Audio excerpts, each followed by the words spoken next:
யோ என்னய்யா இந்த ஏரியாவே இப்படிதானா? ஆமா சார், இங்க எல்லாமே தரிசு நிலம் தான். இதுக்கு நம்ம ஆந்திராவே பெட்டர்ல. ரெட்டி சார், நீங்க பயங்கரமான ஆளு ரெட்டி சார். உங்க ஊர்ல இந்த மாதிரி மண் வளம் இருக்கா? இல்லாதனால தானே இந்த ஊர்ல வந்து தொழில் பண்ண வரியே. யோ நீ பாட்டுக்கு அது இதுன்னு பேசி லேண்ட் ரேட் ஏற்றி விட்டுறாதண்ணா. கவலைப்படாதீங்க ரெட்டி சார், இந்த ஊரை பாருங்க எல்லாம் காட்டு போயிடுவேன்.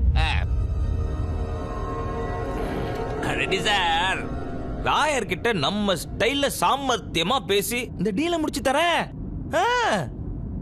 அப்புறம் என்ன, நீங்க கோடி கோடியா சம்பாதிப்பீங்க. அதில் சில பல லட்சங்கள் நமக்கு வராதா என்ன பாஸ்? சார், நீங்க நினைக்கிற மாதிரி அவ்வளோ ஈஸியா ராயரை கன்வின்ஸ் பண்ண முடியாது. அப்புறம் ஒரு முக்கியமான விஷயம், வரும்போது லோக்கல் எஸ்பிகிட்ட பேசிட்டு தான் வந்தேன். ராயர் மேலேயும் அவர் பிள்ளைங்க மேலேயும் 100 கேஸ் இருக்கான். சாட்சி இல்லாதனால எந்த கேஸும் நிக்கல. இந்த ஊர் மட்டும் இல்லை, இந்த ஜில்லாவே அவர் கண்ட்ரோலில் தான் இருக்கான். பார்த்து பக்குவமா பேச சொன்னார். பஸ் எல்லாம் நாங்க பாத்துக்கிறோம் பஸ்.